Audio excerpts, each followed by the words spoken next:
American. I'm British. We don't take And we courtesy. are live, guys. Hello. Do this. Hello. Yes, we're I'm American. I'm British. We don't and take we courtesy. are live. And that was me. Do this. Hello. Yes, we I'm all know what American. happened I'm there. British. We don't And take we courtesy. are live. And that was me. Do this. Modway, stop looping it. Yes, we I'm all know what American. I'm happened there. British. We don't And take we courtesy. are live. And that was me. Do this. Modway, This stop is weird. looping it. Yes, we I'm all know what American. I'm happened there. British. We don't And take we courtesy. are live. And that was me. We're having technical difficulties. This is really weird. I'm What American. I'm happened there. British. And we I'm going to go away and come back.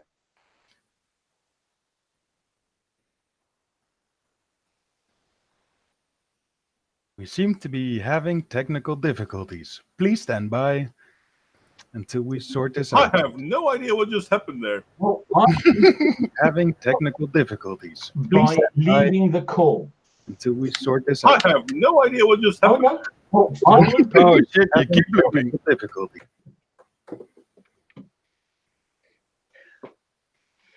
Ah. Fucking computers. Whoever thought of them was, I don't know. Was a fucking genius. No, it's the sadist of the highest order. You see, Well, it's what the devil does.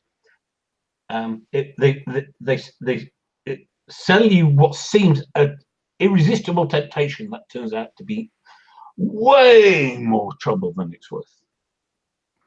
Oops, and I'm visible again. Sorry, folks. It's worth. Okay, I turned off everything but And the I'm visible stream, again. Sorry, folks. so I'm not sure who is echoing, but someone is echoing. Okay, I turned off everything but And I'm the visible stream, again. Sorry, folks. so I'm not sure who. Oh, for fuck's sake.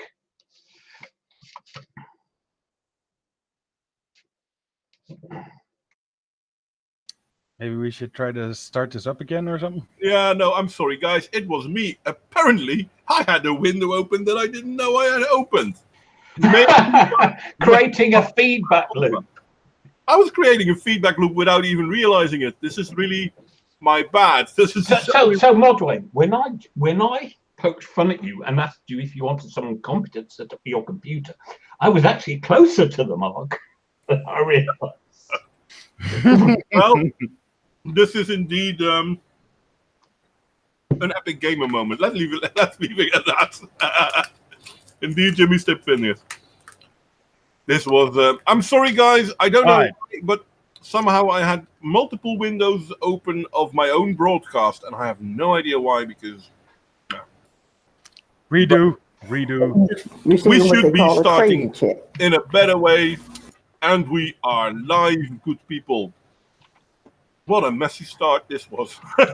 Yeah, well, I think if we're going to be serious, we must look to our betters like Honey Badger Radio and learn from their unrelenting technical difficulties at the start of every single stream. This is a new one for us. I mean, usually I'm forgetting to silence myself. Well, you were in a bit of a time-limited state, shall I say? That is true. I was rather rushing. Okay, take a deep breath. Count to 5. And let's start again. Hello, good people. Welcome to the Hangout. Well, there's some still there. There's some still there. Hi there, Anitak. A lot better than that air, I guess. Well, only just. I don't know. Anyway. It's like those freak shows they used to have, circuses in the 19th century. You know, the bearded lady. It was freaky, that's for sure. And now you have me. And I couldn't get it. Anyway, we're all live now. John wanted to do a monologue. Yeah, I did. I just wanted to introduce because I sort of suggested the topic, and something had come to mind. So the question now is: are we going to do this now, or are we going to wait? I was going to.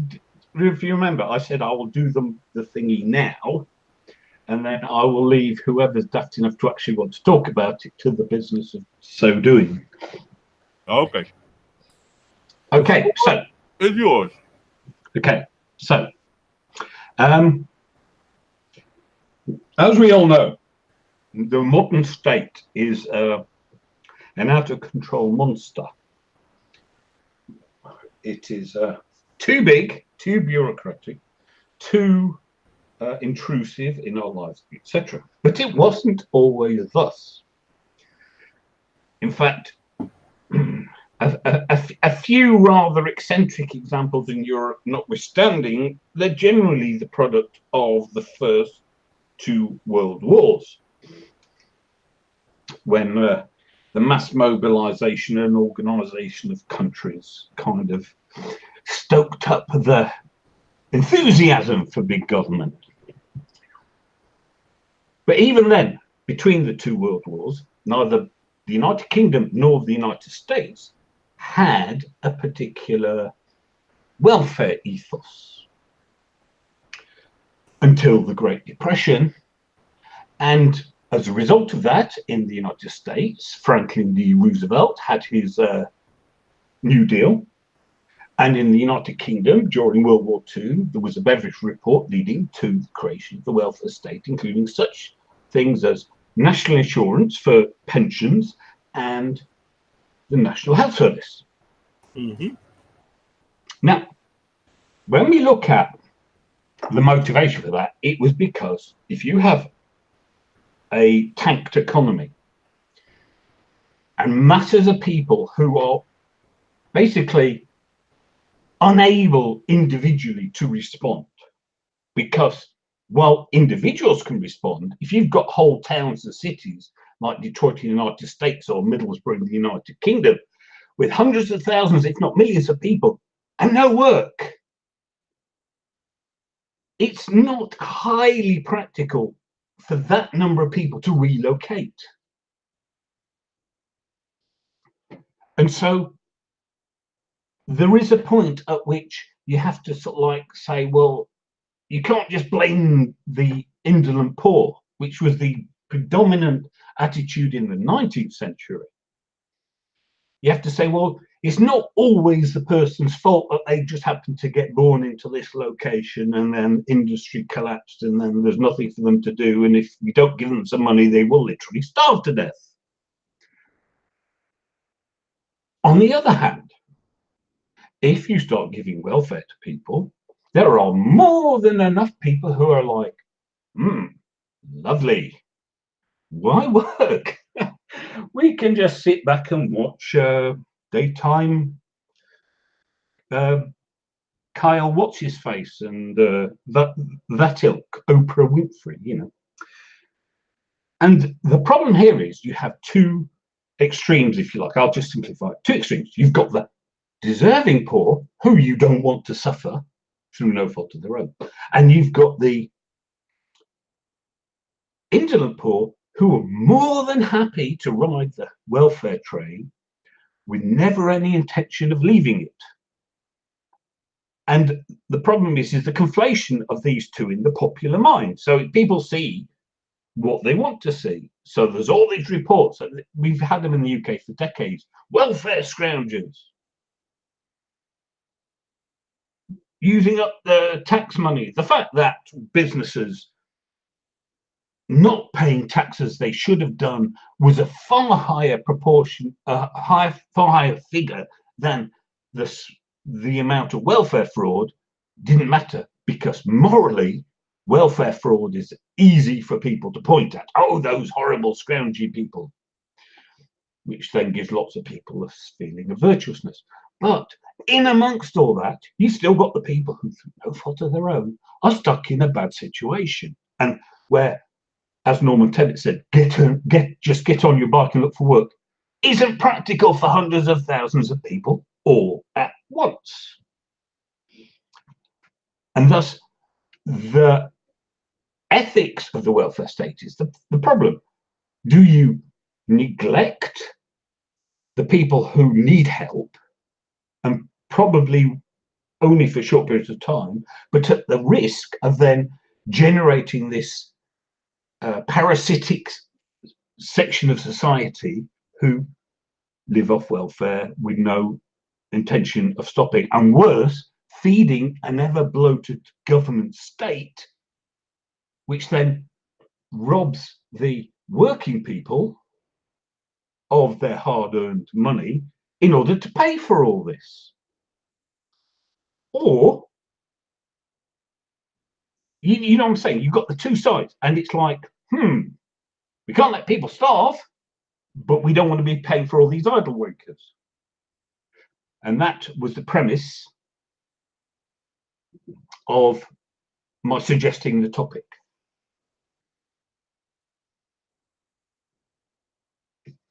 Okay. Done now. This is so unfair of me. I thought you would have a lot more. I'm sorry, John. I told you it was short. It was very concise. It was very good. I mean, it is actually a very simple to state situation. You've got these two groups, and it's very hard to find the happy medium of helping only those who you need to help and should help, and not the ones who are. Mm-hmm. And we already have two great points in the stream, or rather, two ways of viewing at it. Governments cannot act morally, or just print more money and tax the rich. Now, I know Jimmy is making a joke, but it seems to be a valid argument, especially in the Americas at the moment. But yeah, okay, so first off, to talk about whether a welfare system is a good thing or a bad thing, I think we need to define what a welfare system is, or what it should be. Is that should be? Lay it on me, brother. Sorry, is that should be as in you would like it to be, or should be as in the system we have currently constitute would be if it worked properly? What it should be. So what we think a good welfare system should be. Okay, I'm going to mute just for a bit to leave you the floor. Okay. Well, let's try the different approaches then. What do you think a welfare system should be?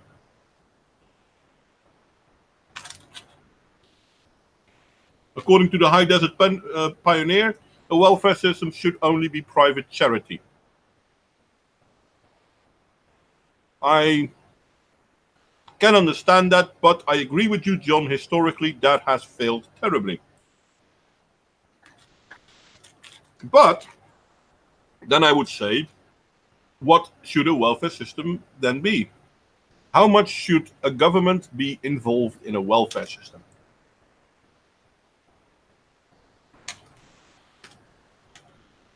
Because I also agree with the High Desert Pioneer that governments tend to not act morally. I won't say they can't be, but they tend to. Full-on communism, says Jimmy Stifffinger. Well, Jimmy, I don't think that's a good idea.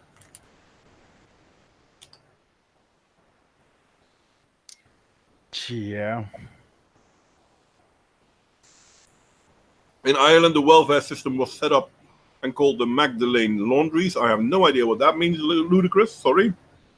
And I agree again with the High Desert Pioneers that private charities don't steal from other people.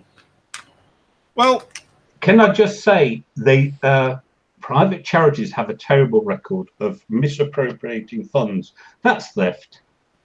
Yeah, it's true. But I mean, if we, for example, look at organizations like the Red Cross or Oxfam Novib, most of the money they get does not get spent on helping people. Yeah. It gets spent on the people that work there. But that's not the real point. That's not my real issue. What do I think? Oh, no, wait a second before I say, Smurkers, what do you think a welfare system should be? I guess a welfare program would be something that you can temporarily jump into between jobs. Yeah. Yeah, this is something I agree with.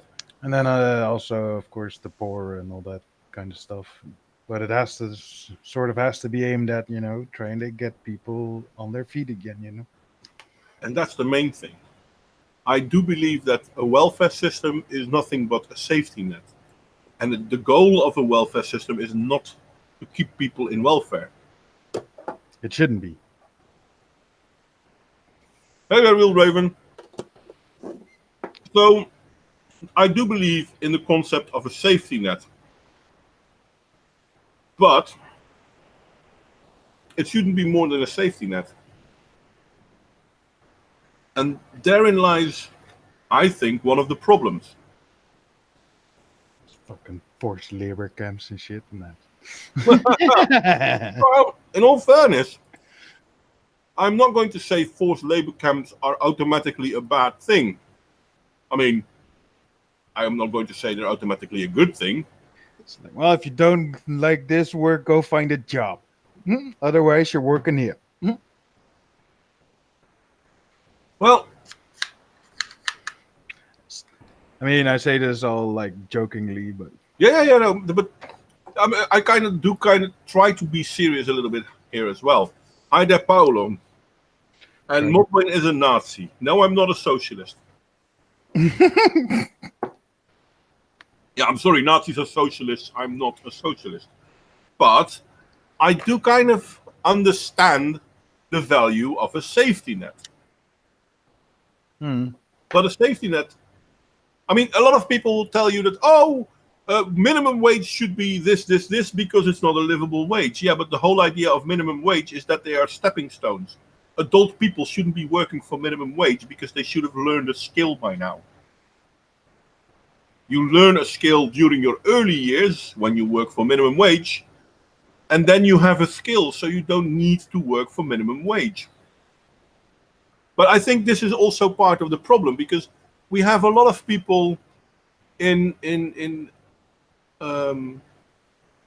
benefits that might not have to be there.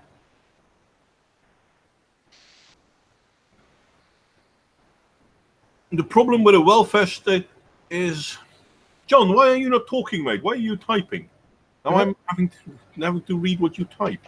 Because I said I would.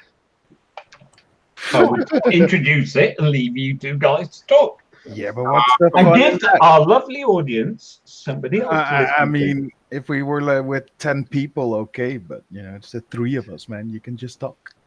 No. I like typing. It's relaxing. Well, I'm odd. Don't worry. I have these weird quirks. Some I'm people garden. I type. I'm not so good at reading and following the stream. At Oh, I'm sorry. Okay, right.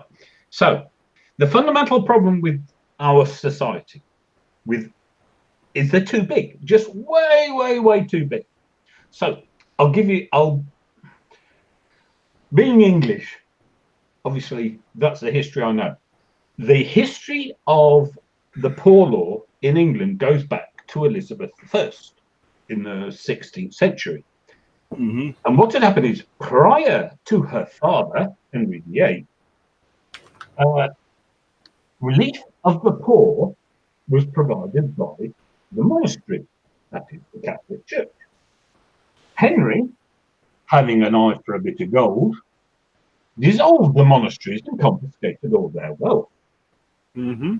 His daughter found that there was a big welfare vacuum in that the monks, for all their wealth, also provided an informal welfare system. They looked after the poor. They did good deeds. They grew food and distributed it. Those sorts of things. Okay.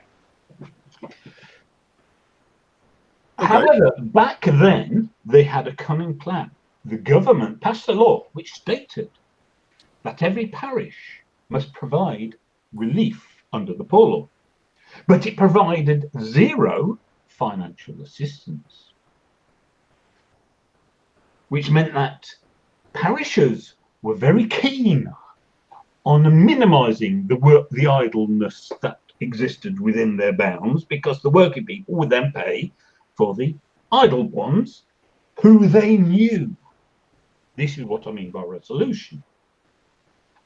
And in a community, you can differentiate between the genuine sad case who really needs help and everyone is happy to help along the lines of the High Desert Pioneers' suggestion of charity. And you can say to the idle bugger, no, piss off and go and get some work. Okay? Well, that's a funny thing, though, because one thing that I have noticed in the Western world, in England, is in the UK, it's very visible. My wife used to watch shows about people being on welfare and they wanting to go back. But we see the same in the Netherlands. Once you are on welfare, it is very difficult to get back to a job. Yes, but you're talking about the huge shift. And I'm talking about what the case was before government, before welfare. I'm saying that this is how it worked. And because everything operated at the parish, which is a very small local level, everyone knew everyone else. Yeah. And so it works to a degree. As the Industrial Revolution unfolded and cities grew massively, it all broke down because no longer did people know each other. They were just anonymous people in cities and things. Yeah. And that is the problem. It's the size of the state. To apply things like welfare properly, you need to know people and understand them individually. And the state just can't do that. I mean, you could argue it could, but it has no interest in it. Well, and that's the double thing, because welfare is handed out by social security officers, and they have social security workers, and they work with the recipients, and they do so based on a set of boundaries made by government. I still think that the concept of a welfare state could work. But a welfare state should be no more than a safety net. Well, funnily, he's not here tonight, but Michael Keller pointed out that in Switzerland, they have to pay welfare back. Yeah, and that's another thing. Now, the funny thing is that Denmark, a few years back, when the first Angela Merkel refugees came to Denmark, Denmark said, okay, you have wealth, so you give that wealth to the state of Denmark. The state of Denmark will give you food, etc., etc., etc., and you can buy your wealth back. And then people in Europe were outraged, because how could you ask this of refugees? And the state of Denmark basically said, but I asked the very same of my citizens. They have to pay for their life here. Yep. And I don't mind giving stuff to people I don't know, but they never paid into the system. Exactly. I think therein lies the problem. Isn't that when there coincidentally also was a mass immigration of a lot of them? Yeah, most of them came because of Angela Merkel. Yeah. They were just like, yeah, no, it's better a few countries this way. Let's go. And then suddenly 3,000 of them were missing. Yeah. No, it's there were people who had asked not only asylum but asked welfare in different states. I mean, it took some time for some governments to realize that they were paying to people who weren't even living within their own borders. Yeah. I mean, it gobsmacks me because if you have any opportunity for people to do something, and it could be a good thing and it could be a bad thing, but in the case of welfare, we're talking about gaming the system and claiming benefits because you can. If it's possible to do something, some people will do it. Yeah. And then everyone goes, oh, we never anticipated that. Is that because you're a retard? That's what I have to ask, because it's bloody obvious. It's like all these people say, oh, these big companies are abusing their position. Well, duh, that's what big organizations with lots of power and influence do. Yeah, Why we don't like government? There's no difference between a private and a public body if they've got the same levels of power and influence. Well, that's true. In my work, there's a very old saying agreements or appointments are good. Control is better. You may agree to do whatever you want. You may make appointment with each other. You may promise each other whatever you want. Controlling that it's actually being done is always better. But I'm getting sidetracked a little bit because Are you sure you're not a Nazi? You're talking about forced labor. You're talking about control. I wasn't talking about forced labor. When did I talk about forced labor? I brought it up. Earlier. I said earlier forced labor camps, remember? That wasn't me. That was him. No, that was you. You were saying, I don't always think forced labor is a bad thing. Your very words. Thus I wrote, Modwayne is a Nazi confirmed. I can't remember that. Watch back the stream later. Honestly, I only reacted to what you said. Yeah, I made the comment, then Modwayne reacted, then John reacted. I can't remember. Because Forced my labor. intention tonight was to troll you, everyone from the chat. You're just old. Well, there you go. Well, I am tired a little bit. I just rushed You're it. always tired. I'm very often tired. That's true. But I can't remember. No, it's not so much that I'm okay with forced labor, but I'm not 100% against it either. That's true. But here's the dilemma, because the minute the state gets welfare recipients to do work, it undermines the free market. Yeah. So there are limits to what you can let someone do. Because it does indeed undermine the free market, and with that, destroys your economy. And that's the other side. Welfare. I believe that welfare has use because it prevents the criminalization of your society, where the weak are at least taken care of. Because if they're not taken care of, well, if you're not going to get a bread, you're going to steal a bread. Yep.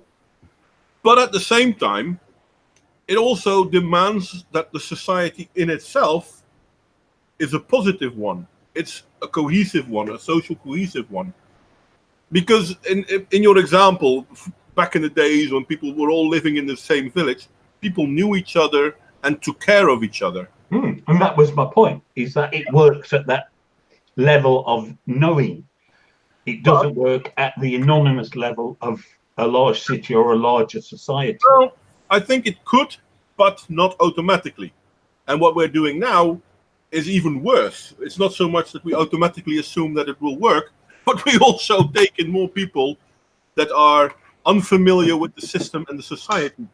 And worse, have no usable skills. The usable skill part is debatable.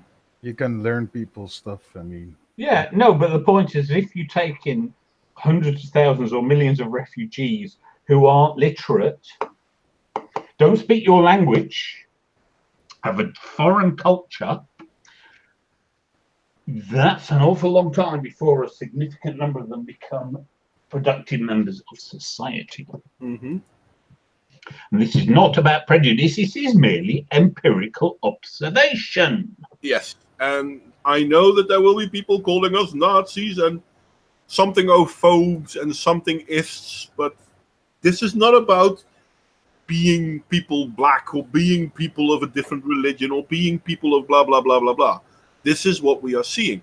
75% of all welfare recipients that came with the Angela Merkel Free Europe tour are surely enslave Europe tour. Yeah, but they're still unemployed. They're not even making headways into finding employment for these people. Sure. So they are not here to participate. And one could seriously argue that they are here to have the feeling of safety when so many of them end up in criminality. So That's the same for people that got what I have a little later on in life. They are obligated to like try to get a job or at least do voluntary work and shit. As I say, it's all about resolution. We sort of are made to participate here in the Netherlands. Yeah, but it's all about resolution, because we have such a diversity of work these days. I mean, if you go back to Elizabeth's time, most people worked on the land, physical labour, and the ones who didn't work on the land would be artisans, weavers, blacksmiths, etc. Right? Yeah. But now we have so much diversity of work that most people, if not literally paralysed, and even the almost literally paralysed, such as Stephen Hawking, who could literally only blow into a pipe, could still write books and do physics. Oh yeah, there were plenty of people with limited physical abilities that are still of value to society. The question is how much, how easy is it for people to be slotted into compatible ways of living? And here's the thing: if you can find a suitable job, it's not a burden; it's a benefit, because it's part of our evolved psychology to be useful. And if you can find a way to be useful, you feel better for it. Yeah. But should we then also demand of people that they will try to be useful? No, that's the problem, because it's attacking the problem at the wrong level. That's what they do here. You go into an office. Oh, you've got to look as though you're looking. You've got to act and demonstrate you're looking for work. It's not the point. Not the point. It might be that a particular individual would be better off going on a course for 2 years to do something they have a great aptitude but no skill at. Mm-hmm. Spending 40 hours a week going to pointless interviews for jobs you are not suited for isn't the solution. It is pure bureaucracy and box ticking. Well, and it's difficult for me to talk about something like this anyway, because some of you may already know, and those of you who don't know, it's not a secret, so I'll tell you. I have a serious health problem. I have MS. With a bit of bad luck, tomorrow I can be paralyzed from the neck down. It doesn't seem that way, but it could happen. Fair is As long fair. as it's not the neck up. Yeah, well. The question then becomes, how am I advocating for a stricter form of a welfare state? Because it would seem that it would go against my own better interest. But I think that... Yeah, go on. No. But I think therein lies the problem. Because we have too many people deciding on the welfare state, not based on what people need, but based on what they might get. Yeah. We've stopped from being a giving society to a demanding society. And then some. Yeah, and therein lies the problem. Because it's almost as if we can't say, okay, you know what? You should try to do something. Well, no, the problem is this. They go through the motions of saying that, but as with all things government, they get everything exactly backwards. Mm-hmm. Because, as I say, you talk about your condition, right? Serious condition. Mm. In the UK, you still keep hearing about all these people with bad backs. Can't do work. Mm-hmm. How much of the bloody economy doesn't matter if you've got a bad back because you're sat in the fucking office chair all day? Mm. Why are these people using a bad back as an excuse? Because that only applies to physical work, and not all work is physical work. But the thing is, and I like this example. I knew a man a long time ago. He was a sailor, a skipper. Skipper is like a captain on I mean, a captain, yes. riverboat. It's just a slang term for captain, really. Yeah, but riverboat. It doesn't mean young girls who do chalk marks on a pavement and a rope and sing songs. That's another sort of skipper. The guy was old. He was like 60 something, 50, 55, 60. No, that's not old. Fuck you, it is. Yes, you are You're too. as old as you feel. Well, but there were some health problems with him as well. And basically, Mine's only in the head. I've only got mental health problems. The rest of me. anyway, back to the story I was trying to finish. So he's 55 years old, and the government basically said, I'm sorry, mate, but there's too many physical health problems for you. You're going to have to retire. Now, we don't feel that you are fit to work. And he actually fought that decision. I mean, he could have stayed home, had an early retirement, which the government would pay for, etc., etc. And he was like, no, I can still do my job. I might need a little bit of assistance here and there. I might not be the fastest. I can still do my job safely. And to me, that is the attitude that we need. Yeah, and this is what I was trying to get at the start when I said you've got these two extremes of the people who don't want assistance but need it, and the people who want assistance but don't need it. And the problem is if you go too far one way, you don't help those who genuinely need it, even when they can't ask for it, won't ask for it. And if you go the other way, you end up with millions of people sat on welfare, and to add insult to injury, a huge government bureaucracy. Yeah. Self-perpetuating itself. Yep, that's another big problem. Because if I look in the Netherlands, there are like umpteens different versions of Social Security. And I'm like, but each and every one of them has a different set of rules, a different organization to make sure that only the right people get it. And this itself costs a massive amount of money. And bijstand.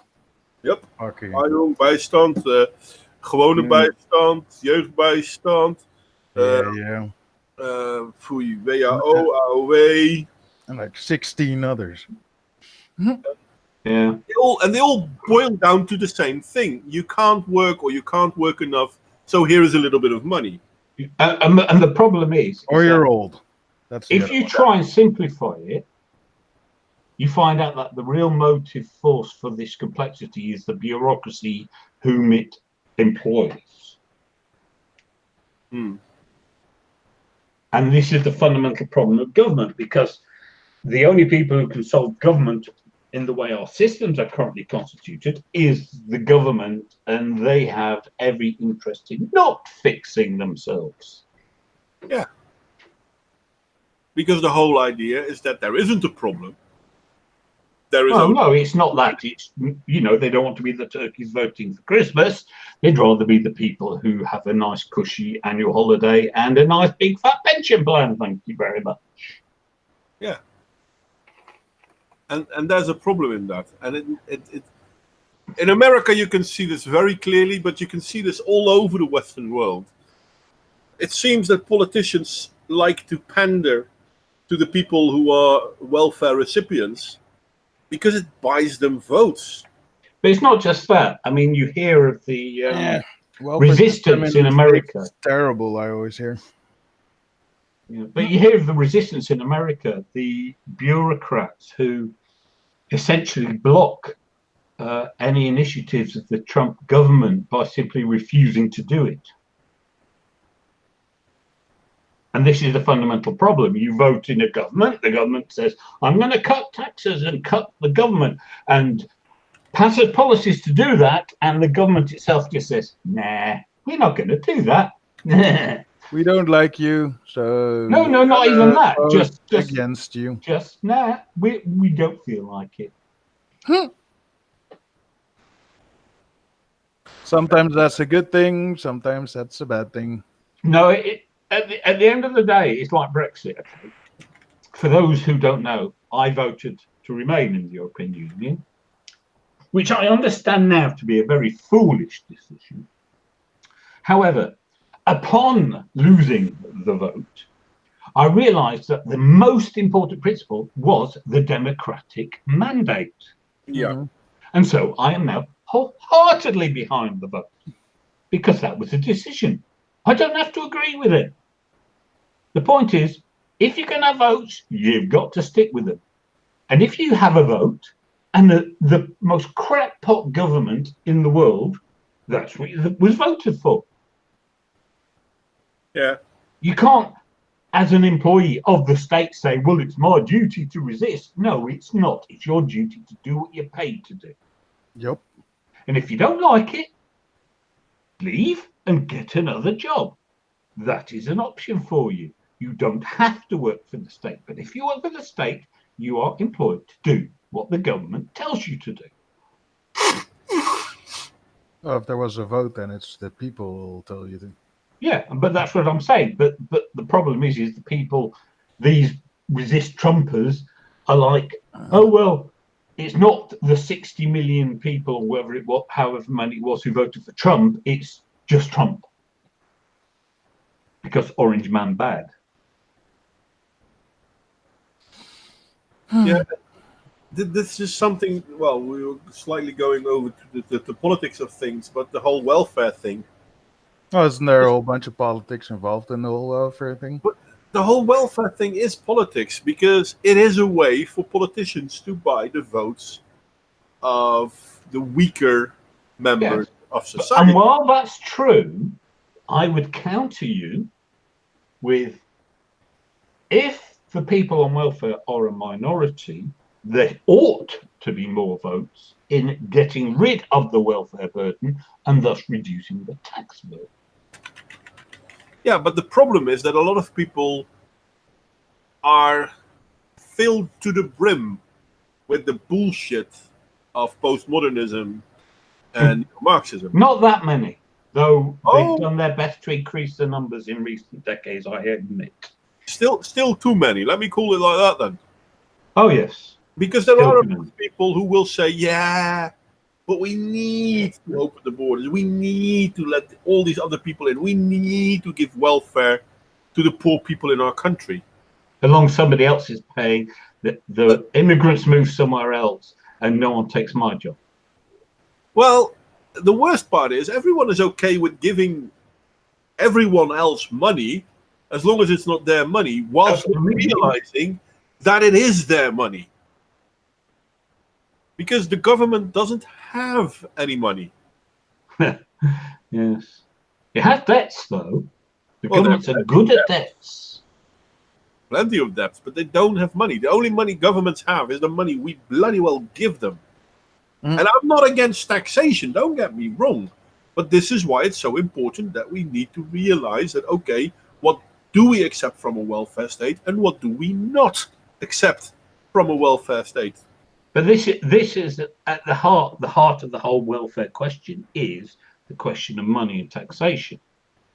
And I would like to adopt these days a nuanced position of the taxation is theft argument. And by nuanced, I mean there needs to be some state, or else your country is defenseless and will be overrun and conquered. However, the role of the state ought to be way less than it is now. And anything above that, then the taxation for that is theft. Sure. Yeah. I'm sorry, guys. I need to be AFK for a few seconds. I need to have a fast bio break. Old fart and all that. I'll be right back. Yo. And we have the air that is dead. Deceased, mort, no more. As I... Uncomfortable silence. Yeah. You know, it's funny, on Alicia's latest video, Nick Radio, who I haven't seen here tonight, posted a comment about how he was confused that an anarchist claimed to be a left anarchist because surely anarchists don't believe in left and right. And I would try to explain that. Unfortunately, anarchists themselves don't seem to understand this. And you have ANCAPs who identify on the right, and you have ANCOMs, or whatever they're called, Yeah. who identify on the left. And the anarchy itself grew out of left-wing thought. basically, if we consider Marxism as the worst thing that ever has hit our planet, apart from feminism, then anarchy was its direct opposite on the left. Where Marxists said, hey, let's have a massive state, the anarchists said, no, we don't want a state at all. We can organize ourselves, everyone can be a responsible citizen, and just sort it out ourselves. We don't need a government, we don't need a bureaucracy, we don't want anyone telling us what to do. We all know what we want to do. And that was actually, once upon a time, believe it or not, a left-wing position. Dude, I never understood the whole anarcho-capitalist communist thing, because anything that comes after anarchy makes it not anarchy. Yes, quite. It was It's like, like either you have anarchy or you don't. Yeah. Simple as. yeah, it's like you even get the, sorry, I want to make a bad analogy. It's like when I remember a few years later, as I'd been there for punk, and then people said, what sort of punk? This punk, that punk, the other punk. And I'm going, no, there's just punk. What are you talking about? And I was horrified to hear that there were all these labeled versions of punk, and I'm going, huh? What All are you the talking about? subsections, yeah. The sort of punk like Green Day, who aren't punks at all, are just really bland, middle of the road shit. That sort of punk. Toxic is here. Toxic, if you want or to like join, you are still Bad welcome. religion or something. I didn't send individual notifications to people. Sorry, Alicia, but that's because I was quite late and I did post a few location thingies, and I did post it in the Twitter feed that we are going to do this topic. But you are correct. I haven't invited you because. Hey, Alicia. But I'm inviting you now. Here, Boomba. There's the hangout. If you want to join, you can join. Oh, you meant the YouTube? Well, YouTube rather sees me going than coming, I guess. So I'm not surprised that YouTube didn't say anything. I mean, this hangout was set up, 8-9 hours ago? Because I put it on before I went to work. And yes, Dream Gay isn't punk, it's pop. Mhm. But then again, so were the Sex Pistols. So.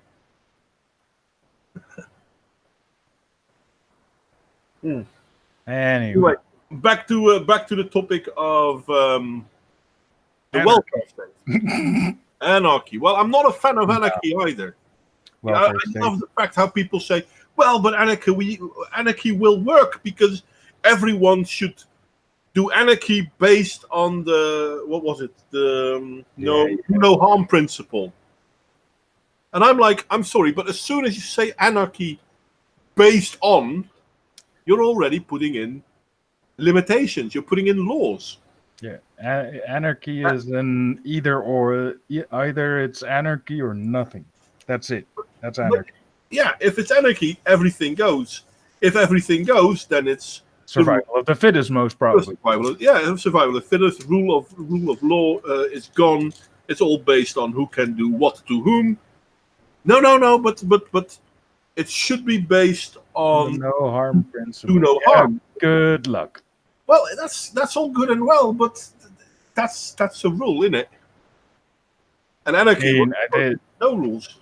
I still think that if you could like remove money from the equation entirely, then there might be less fighting. But did you mute me, Modwayne? No, not that I know of.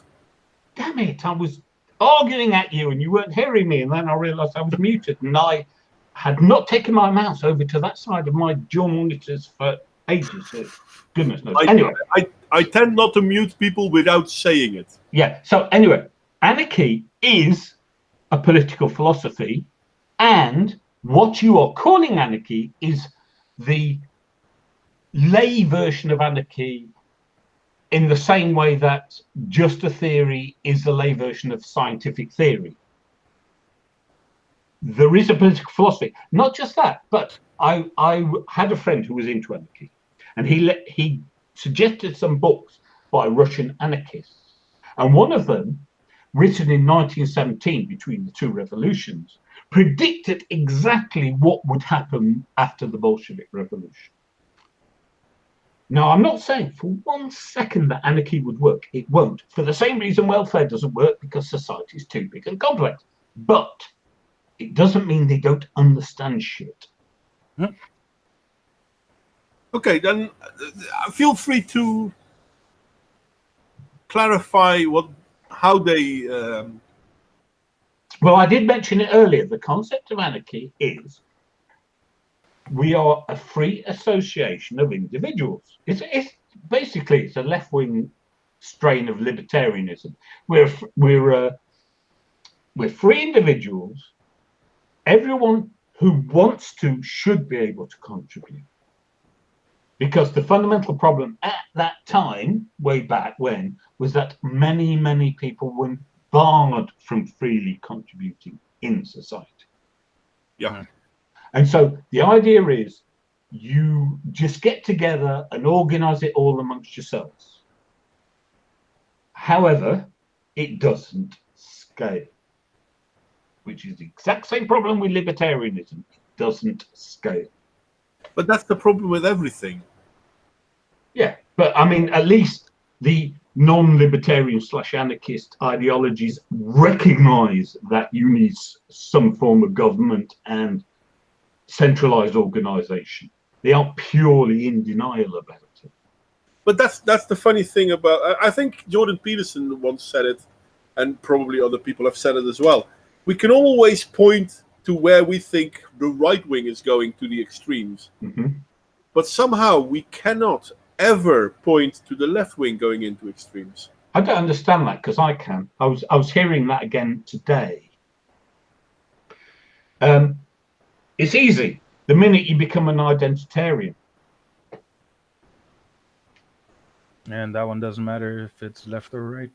No, yeah, but I mean, it's like the whole idea of the identitarian left is such a contradiction too.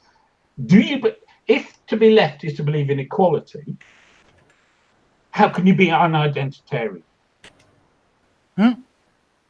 They're mutually contradictory. So the minute they go into this intersectionalist bullshit or feminism, you are not. You've gone beyond the pale, because you are demanding actions not based on the individual but upon somebody's identity, which is why it's a circle, not horseshoe, by the way. We always manage to bring it back to feminism. Yeah, because feminism has literally subsumed all left-wing thought, despite not being a left-wing ideology, which is quite a feat, I must say. Yeah. Well, I think, and this is not only true for feminism, I think this is true for a lot of authoritarian-based ideologies. I have the feeling this is because the left feels the need to be so tolerant that they basically tolerate themselves out of existence and adopt whatever it is that takes over. But here's the thing. Those who claim to be tolerant are the least tolerant people. The people who claim to attack bigotry are the most bigoted people. That's something else. But at the beginning, I truly believe that people were tolerant, and that is because here's the problem, right? So you know the Orwell quote, the one about how socialists have, when you dig into the character of a socialist, what you actually find is their prime unifying factor is a hatred of the rich. They dress it up as compassion for the poor, but they don't. They don't give a shit about the poor. Just as feminists don't give a shit about women, and the Marxists don't give a shit about equality. The point is, they hate the rich, and that's pure envy. Okay? It's how people compete in a world in which they cannot compete. If you cannot compete by being fair, with the game as it's played now, change the game. Something else said and reminded me of this meme I saw, which was like this person looking at their phone and somebody asking, "Oh, what are we outraged by today?" And the person answers, "I don't know. They haven't told me yet." Yeah. And it's like we live in the best society ever by such a huge margin. And the very fact that these people can afford the time and the energy to get so upset is testament to that very fact. Shit. And yet they're unhappy. Not I'm enough, sorry. Not enough struggles. Forced in life, I labour guess. is the solution. Give you a sense of perspective. Go out, work something hard, dirty, physical. Construction. I don't know. Hand plough fields. Dear God, hand plow. Yeah, because Oh. they're all for the full employment. I When mean, you've got I might tractors like and to do combine that for a day harvesters. because it's new, but after the first day, I'd probably have a problem with that. Yeah, I know, but the point is these people need to learn. They need to understand that sitting in your air-conditioned office, never having done a productive day's work in your life, does not entitle you to tell other people how to live. Yo, It doesn't? No, but back to the topic of the welfare system, because, I mean, is it possible for a society to have a functional welfare system? probably not. Not when it comes to providing money. I think this is the fundamental mistake. You Okay. can't provide money. What you have to do is provide a way out of welfare. Whether it be training or whatever. Mhm. What do you do about residency then? You mean homes and things? Yeah, homes and food, and shelters. Well, that's simple enough, and this is stupid, but this is Would you just provide it and give them no money, but all the opportunities to go, Yes. whatever the fuck they need to do to go back to work? Yes. Or do you just say, well, figure it out and You can loan them money. figure it out. You don't give them money. Well, you can loan the money, or you can the loaning money is something I have somewhat of a problem with. But what you can also do is say, okay, you know what? You can we'll have a cheap house. So there's a roof over your head. There's a room for your bed. You can have a cheap house, and you can live in that house, and you take care of that house. Or like, And I know a farmer who has a shed and who could use an extra set of hands. Go there. indeed. Or you have so long, we're willing to give you a house and food for an X amount of time. If you need an education, go get an education. Well, obviously, there are certain educations we will not support you with. Feminism, Gender studies. gender studies. Obviously, that. But no, this is maybe me being mean, but in the Netherlands, for example, there are ways to do a higher education or university education from home. Yep. And this costs money, a few €100 per month, I think, for the university. Online classes and shit. Yeah, and you can do a higher education for €100 per month. But I'm going to say, you know what? No, the government will not hand you those, but medium education, yeah, sure. Skills. We need artisans. We Yeah. need people who can build. People who train to do plumbing or bricklaying or whatnot. So that the poor Poles and Romanians can go back and sort out their own country. Well, yeah, instead of- that's true. I mean, I remember when the drive of the Polish people to come to the Netherlands, which was about, let's say, 10 years ago. It's roughly. Sounds about right. Poland had a problem because they were losing young men, and therefore they were losing your workforce. Yeah. It's only after the civil war in Ukraine happened that they were able to fill up on young men, which is so sarcastic, but it is true. And the problem is not that we should be against immigration. Because a lot of people, when I'm talking about closed borders and whatnot, they say, you're against immigration. No, I'm not against immigration. But we need to recognize what is the use of immigration. And who is it helping? Yeah, well, poor people want to come to your country, therefore they can have a better life in your country. Yeah, fair enough. So they are helped. Who else? Yeah, so it's simple. Everyone goes to America and the rest of us are spared. Wouldn't be So- following an education in a different country also be like a temporary immigration? Yeah, that's a big issue which Live in that gets country mentioned for a while. here. See, the problem is the education system, which can charge foreigners more than native people, likes foreign students. It's a good thing.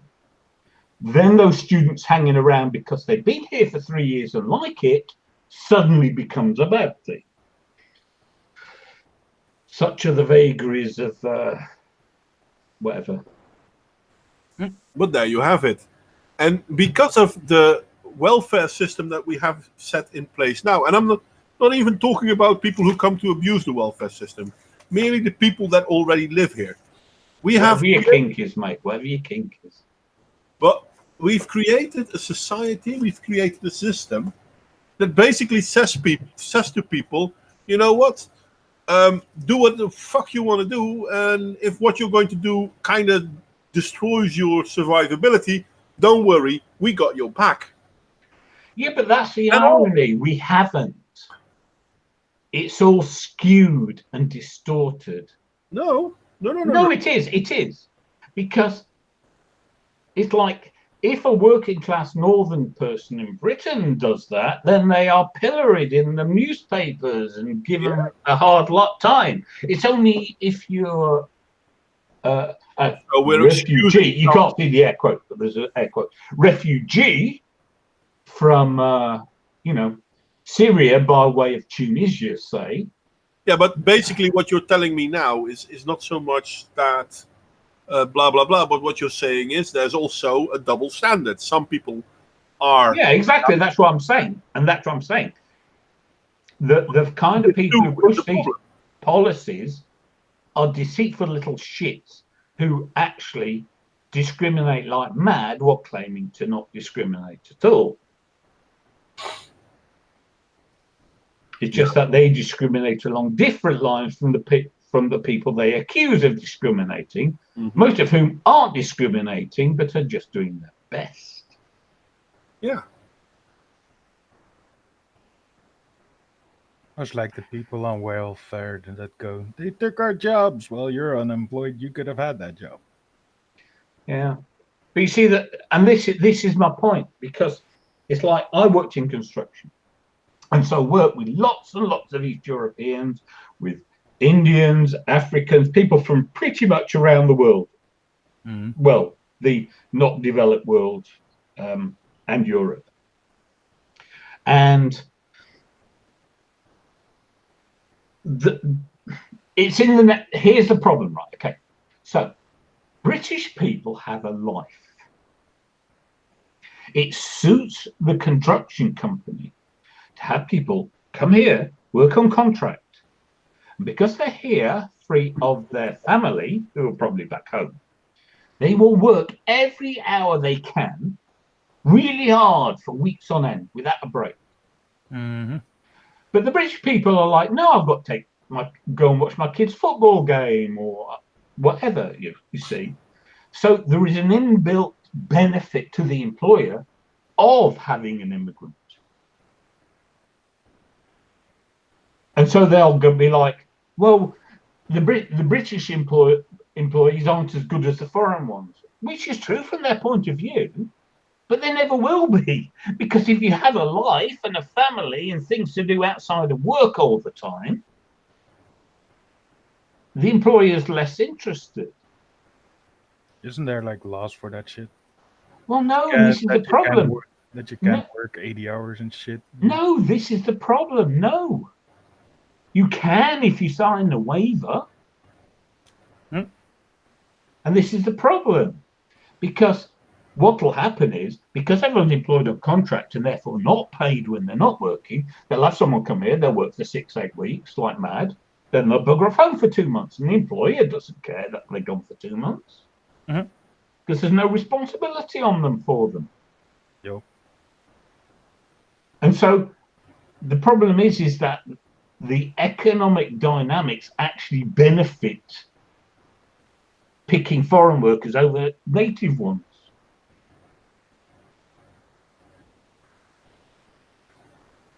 And all these little nuances and subtleties always get mixed in the wash because no one ever looks down at that resolution. People just say, oh, there were so many builders from Poland. Yeah, okay. Or plumbers or whatever.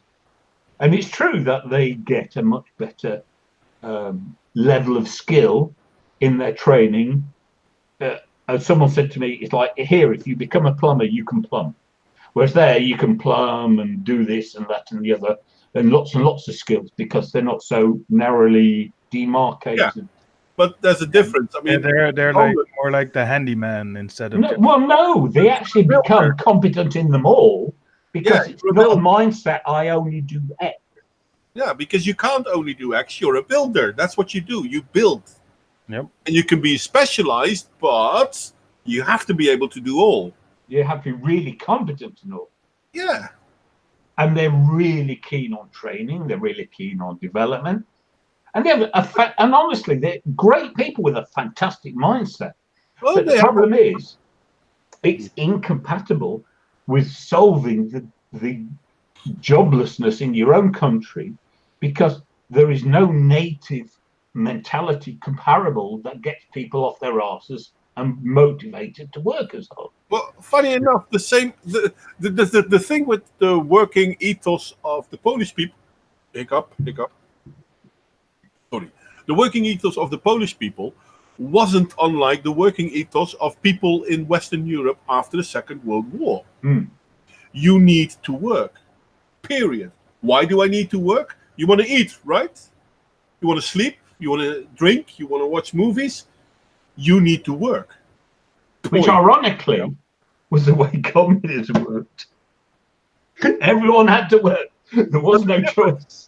The difference between everyone had to work or you need to work is, you know what? You can work for 6 months in a year, and if you feel that you've made enough money, then you don't have to work the other 6 months because you can live off the money you earned whilst working.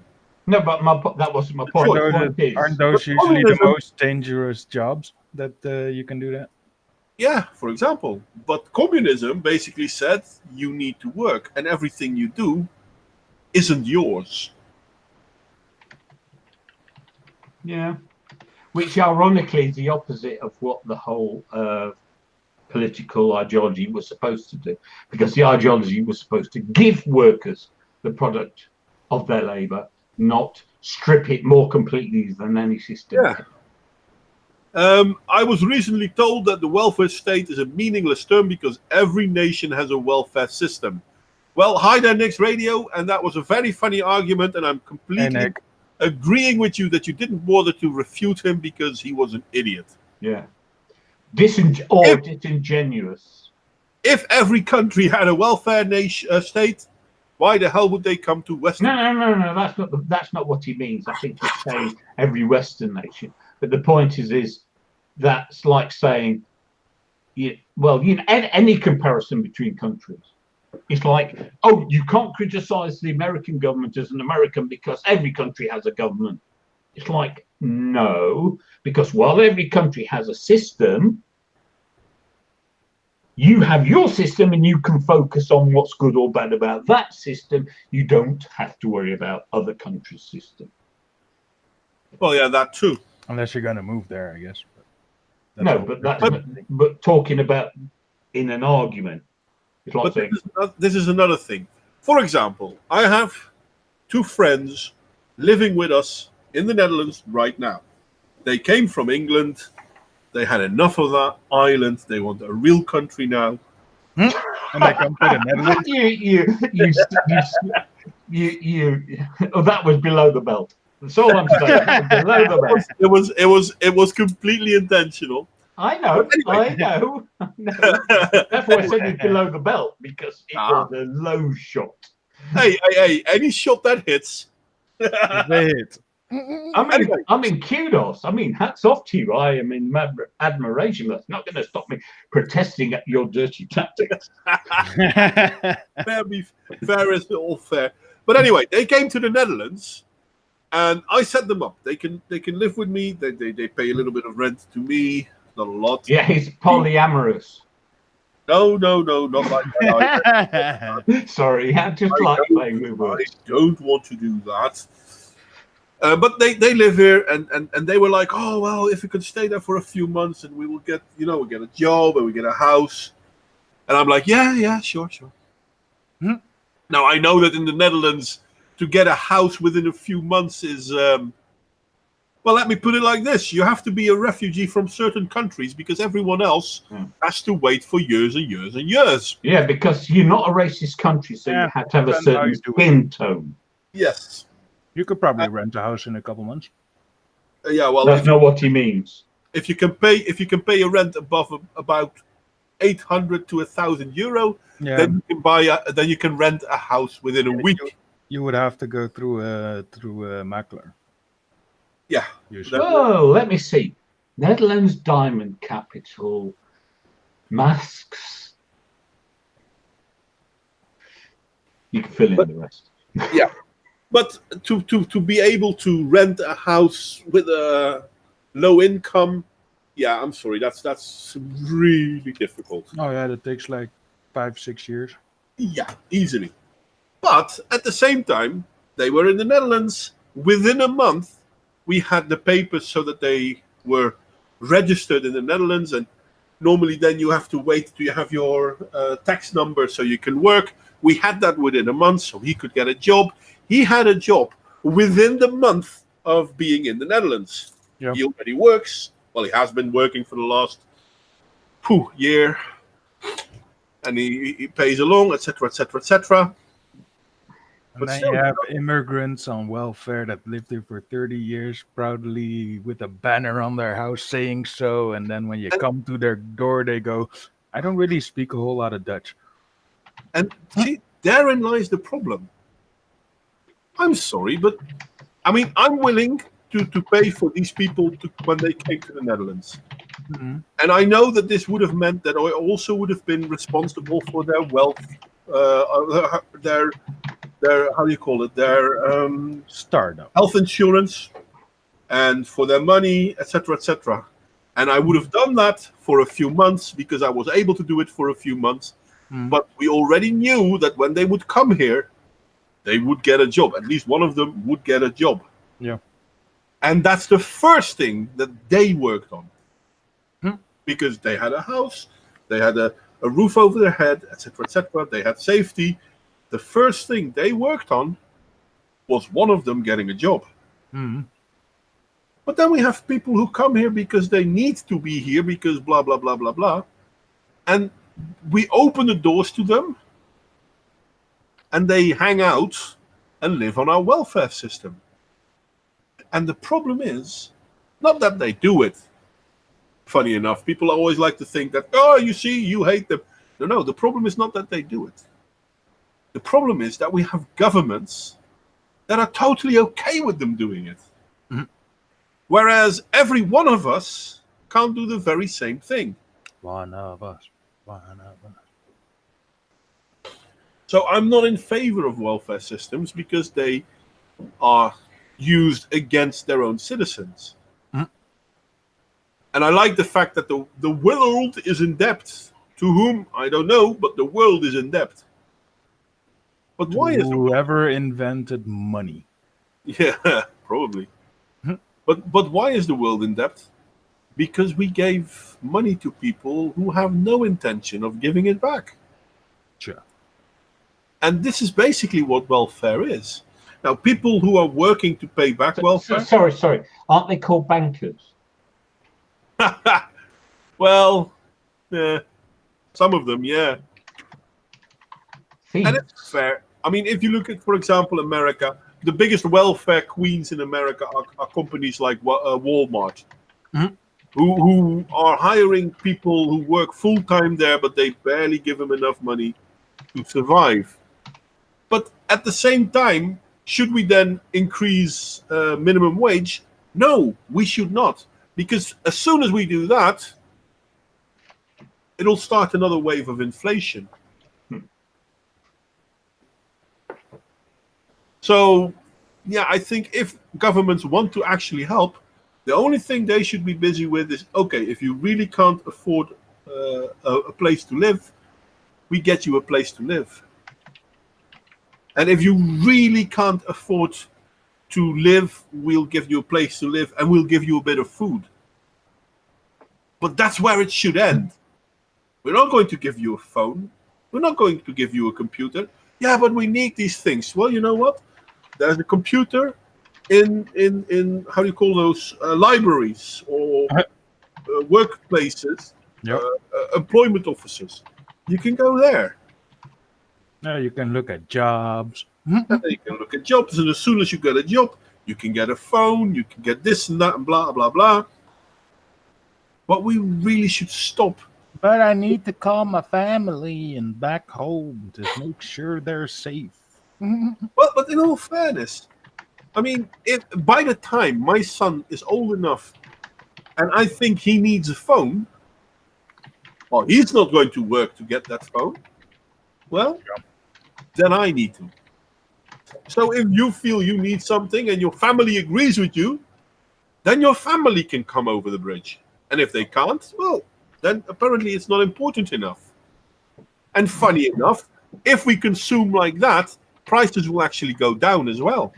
Oh God! I saw this thing. I was at my dad's a while back, and I saw this. I saw this thing on the TV that some woman with a sick baby or something, hospital 40 kilometers away, and I'm like, oh, and all pissed off because nobody could take her by car or something. I'm like, didn't we used to walk like 40 kilometers for a couple fucking things you pick out of the ground so you can eat it? Yeah. Take that fucking kid to the hospital, walk if you need to, you know. If you really care that much about your kid, you would walk. Funnily enough, I was just commenting, I have a weakness, and it is for the banana milkshake from McDonald's. Mhm. I love banana milkshakes from McDonald's. Don't ask me why, I just have a thing for them. And McDonald's in the UK recently stopped doing plastic straws and only paper ones. Now, I'm old enough to remember paper straws from when I were a lad. We lived in a shoebox at M1, that being my home county. They were imitating there. And we had paper straws, though they were waxed. And so I'm sucking on this banana milkshake, and the straw's getting a little bit soggy. And I'm like, huh? Everyone's getting so bloody upset about the ending of plastic straws and the introduction of paper straws. I'm sorry. Isn't that the epitome of first world problems? Yeah. And the people who I had heard of making such a furore about the end of plastic straws were the very people who love to complain about SJW snowflakes. And I thought, interesting that. Well, I have no problem with. I don't like paper straws. I mean, don't get me wrong. I don't listen. If they want to ban plastic straws, you know what? I don't care. They're not banning them. They're just not providing them. It's a fundamental difference. You're entitled to take your own. Fair enough. Fair enough. Either way, I don't care. But the whole narrative got started because in California they started saying, "Oh no, we're no longer doing plastic straws. Everyone needs to take paper straws." And I'm classic virtue signaling, we know. But have you ever tried drinking a milkshake with a paper straw? It was fine. This is my point. It is no problem. The paper straw I had absolutely collapsed. Well, you suck too hard, mate. But that's the thing, though. Or should I say you suck too much? If you have a nice, thick milkshake, that's how you do it. Yeah, you suck like a motherfucker. Yeah. The vacuum cleaners ain't got nothing on me then. I know, right? But it's even worse. Fucking suck on that milkshake till the brain freeze comes, bro. Right. Oh, I'll tell you something. I nearly puked the other week. It was so cold and I got such a bad headache. It made me sick. Or feel sick. I wasn't sick. No, but in all fairness, if you look at California, where they totally banned plastic straws, they now have paper straws, and those paper straws are personally packed, just like the plastic straws used to be perfectly individually packed. And you know how these plastic straws are individually packed? In plastic. And these paper straws, you know how? Well, no, actually, the plastic straws were packed in paper, but the paper straws are packed in plastic. Yeah, of course. So I've actually got boxes of plastic straws. Because when Caroline was sick, she couldn't eat. And so they gave her these drink things. And these drink things, everyone came with a plastic straw, but she never could use a plastic straw because she couldn't actually drink them. They went in through her stomach, through a tube. Yeah. And so I thought, being from Yorkshire, I throw nothing out.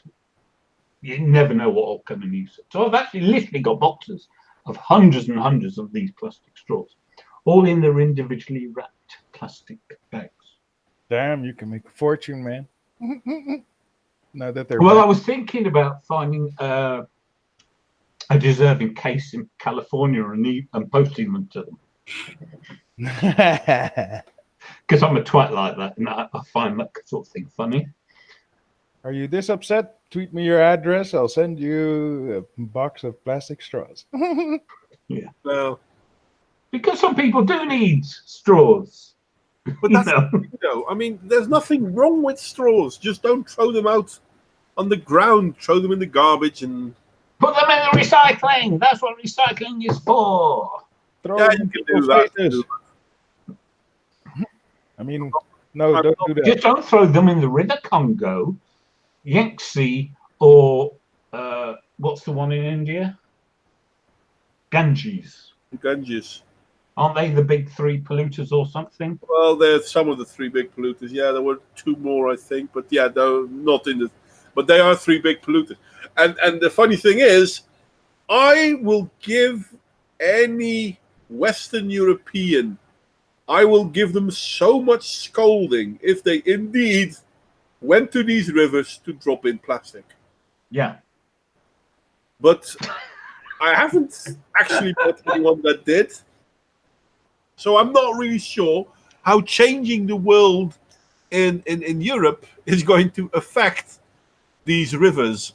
Can I just say the people most likely to do that are the very bleeding heart liberals, to quote Pink Floyd, who complain about dropping plastic straws in rivers. The sorts who go to Guilty. prove Guilty people are good and then end up being murdered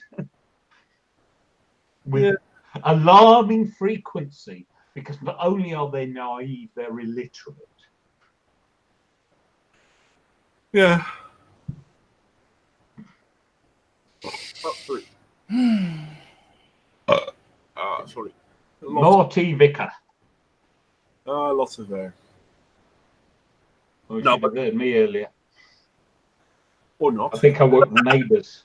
I thought of sending a message to Alicia if you felt a rumble, it was me burping from 7,000 miles away. Well, there is that. I wanted to say something and I'm totally gone now. Good. There's so much more to be said about the whole welfare thing, and I'm. But there's nothing to be said. This is the problem.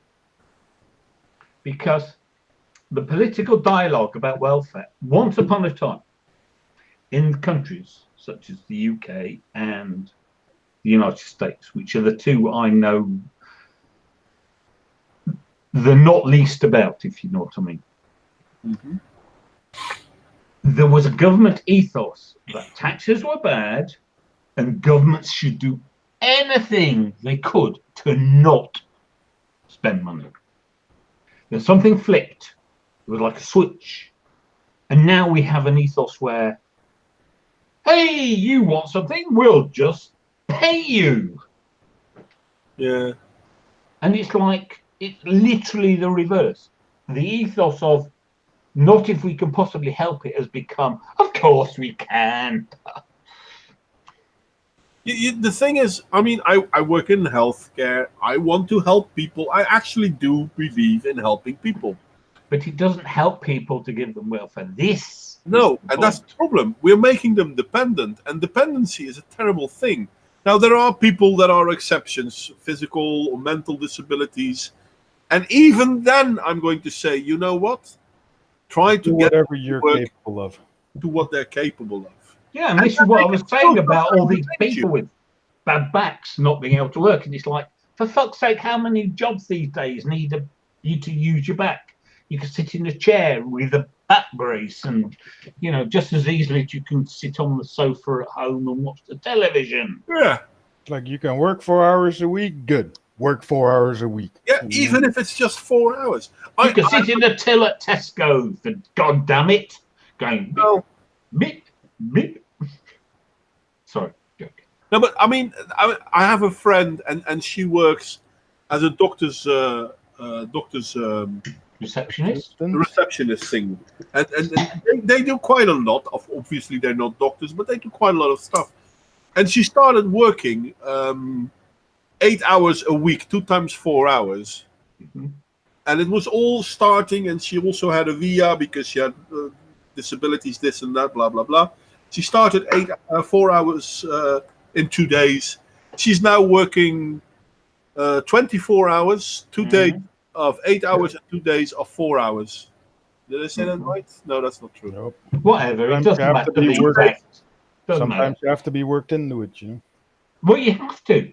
This is a problem I face because I spent such a long time looking after Carol. And that's maybe where the labels come in with all the different ones we have. Because as soon as an employer hears you're on this or that program, it's like, yeah, I got to spend more time on this guy.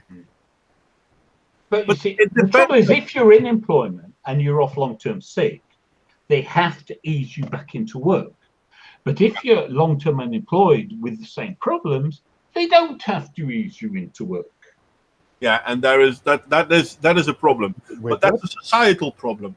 Now, if we stop the whole welfare thing, then it's not only governments and the welfare recipients that need to change their way of life, but companies will change their way of life too. But a lot of companies now Yeah, have a they will problem kinda have to. hiring. Well, but I mean, I know a few companies that actually say we're not going to hire people with mental or physical disabilities because if for whatever reason they fall in sick again and they stop working, we have to pay. And I can't afford that. There's also the opposite. I've heard of companies that will only hire like autistic on the people on the autistic spectrum because they're like good workers and all that. But That's fair enough because that's a choice. Like maybe you have to spend a lot of time in them, but once you get them going, they'll fucking keep going forever. but that's the thing. I mean, Or until it's 438 matchsticks. no. If we have a system where when someone doesn't do the work right or whatever, it's very simple. Yeah, he can't do the job for whatever reason. Okay, so But that is another problem because competence at the job has no longer been a satisfactory category consideration, and you end up with all these people who you can't get rid of, even though they're incompetent. Yeah. And it's all about resolution, because what ends up happening, you have well, they may be cynical you have cynical employees. employers, right, who will fire people for trumped up reasons because it's in their interests. Yeah, because you voted for Trump, apparently. No. It's not even that. It's not even that. it's like people tend to be on a sliding. I know it's totally different in your country, and I don't understand it, but people tend to be on a sliding salary. So you start off on a very low provisional salary, and then you can rapidly increase once you become competent. If the job itself is undemanding, the employer never wants people who are competent because they're too expensive. Yep. And so they want to be able to just kick them out. And so you need protections. And the problem is there's no resolution. So what they do, they pass too many protections against arbitrary firing, which now means that you can't get rid of people who are genuinely incompetent. And it's all about resolution. It's because you've got an overarching government set of rules that cannot be applied in any possible manner across all of society and hope for it to work. Yeah. And And I really think that if we, I mean, don't believe me, don't get me wrong. It's not that I think bosses should be able to fire people on a whim or that sort of nonsense. But I also think that we need to recognize that, especially for small companies, it's difficult to hire people. Because if you hire someone, then you have to pay for them when they get sick, for example. And if there's a high chance of that happening anyway, you just know that if you hire someone, you're going to have to pay for them. And why do you have to pay for them? Because the government is going to pay them, and they want you to pay too. But and here's the problem, okay? Because you have, as I say, you have this problem. If you don't have rules, there's a proportion of bad employers who will exploit it. And if you do have rules, there's a proportion of good employers who will penalise. And there's no happy medium. And this is the fundamental problem with these things. It's not an acceptable resolution. And when we look at all the bureaucracy, all the rules, every single time you will probably find somebody making a good, well-intentioned suggestion to address a real problem. But because you address a problem, what tends to happen is people then don't think of the downside of doing that thing. Or if somebody suggests, but X will happen, they're told, no, of course it won't. People won't do that. When of course they do. And there is no condition you can set universally that will ever be correct, because if you do it one way, good people are punished. If you do it the other way, bad people take advantage. Yeah, true that. And this is a fundamental problem. You cannot operate top-down systems. Top-down systems don't work. They inevitably collapse into themselves. And this is what we're experiencing. We shifted from a hands-off government approach to a top-down heavy government bureaucracy approach, and it will kill our societies. Yeah. But just simply getting rid of government isn't a solution, because you merely return to the very problems that led to the creation of the bureaucracy in the first place. And so you end up with these swings. Oh, this is a problem, so we do that. That is a problem, so we do this. This is a problem, so we do that. And we go back and forth and back and forth and back and forth, because no one can friggin' stop in the middle. Yeah. Anyway, I noticed myself that we are... No, everyone's buggered off. They're all sick and tired of us. If Yeah. YouTube isn't lying, which it could be. Well, to me, it says that there are 4 people watching. And the chat has been awfully quiet. Yeah. And we are repeating ourselves. So I think this is a good moment to say, you know what? Let's call it. Yeah, sod you lot. If you don't want to listen, we're leaving. A nice short one. Well, Speak short. for yourself, mate. It's still Hey, good. I'm very proud of my nice shorty, right? In the Arab world, it's Well, at supposed least to be a good thing. Ludicrous, you could have been in here, mate. Yeah, man. There's more Yes. people. You are the fourth. You are the There's fourth. us three Sure. and you. Anyway, I think this is going to be the yeah, duidelijk. Doei. I think we're going to call it quits. Anyone want to have some famous last words for this week's stream? I'll do some shameless Kiss me, self-promotion Hardy. Just to prove I'm not any homophobic. viewers later, I guess. Right. Okay. Well, in that case, my words are going to be: I know I really need to do more work on this channel.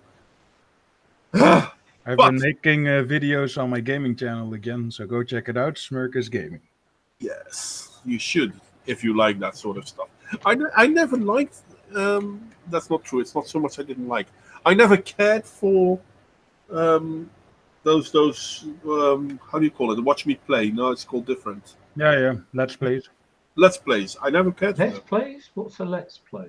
A let's play video is watching people play video games. Oh, you mean those stupid streams where someone just plays a game? I was watching a Thinkery one, Some and they were people, playing Magic the Gathering, and some I'm people like, do what it. the what the fuck's going on here? There's just stuff happening, and it's like, Yeah. Yeah. why? And then no, but worse. Okay, so they're talking about things that are clearly in the Discord that they could see, and they're referring to it. And I'm thinking, so why the fuck don't you put that on the stream instead so we can see what you're talking about? Yeah. Anyway, people, it has been a blast, and we Yes. will talk about welfare one day in the future again. And can I just say to Toxic Thread, I'm ever so sorry, but YouTube has cancelled you because it clearly, as both Modwin and I can confirm, says for watching the three of us and three of you. Yeah, that's weird. 3 of 3 is obviously 4. We are entering 94 for real. How many fingers am I holding up? That's Smirkers, Modway, me, Ludicrous, Nick, and And Toxic. Toxic. Yeah, that's 6, That's 6. which is obviously 4 in social justice land. It still says 4, by the way, even though Yeah. just had a thing and Ludicrous just had a thing and now Nick had a thing. So yeah, who cares? It's Windows. Sorry, it's YouTube. It's more or less a dying platform anyway. It seems. I can guarantee one thing. YouTube is not run on Windows. YouTube is not. No. Google didn't write Chrome and all their other Unixy shit to run on Windows. Yeah. Well. And Anyway. to be honest, can you blame them? Yes. I mean, they're fucking up their own platform. Never mind that they're fucking it up for us, but they're fucking up their own platform. Yeah, that's been obvious for years. You know, am I the only one who sees this? Yes. Okay. It's just I keep hearing people say these statements, and it's like, well, duh. I thought that was obvious. Any company that launches with a motto, don't be evil, clearly have too much about being evil on the mind to be trustworthy. True Just that. saying. I mean, we don't normally go around saying, "Oh, hey, mate, I hope you haven't killed anyone today." Well, when a certain person, not mentioning any names to do with Middle Eastern ancient world potentates, talk about not criminally assaulting in a sexual manner certain Labour MPs, Yeah. Who were everyone gets really upset about it. everyone? When Google says they won't be evil, not a word is said. But it's even worse because this Labour MP basically exclaimed quite openly that She she had would no stab problem her with leader someone at in the front Yeah, with a knife. with a What? knife. I am Just actually, So I am actually going to call it quits. So I'll see you all later. yeah, we're all going to call it quits. You're completely right, Smirkers. Thank you all for watching, and hope to see you all next time. And we won't be evil. Hell, we don't. We're Oh, barely. Rich Radio, I thought we were the evil guys. We're the British. You fought to free yourself from our tyranny. Yes, this is when I'm going to push on the button to stop broadcasting.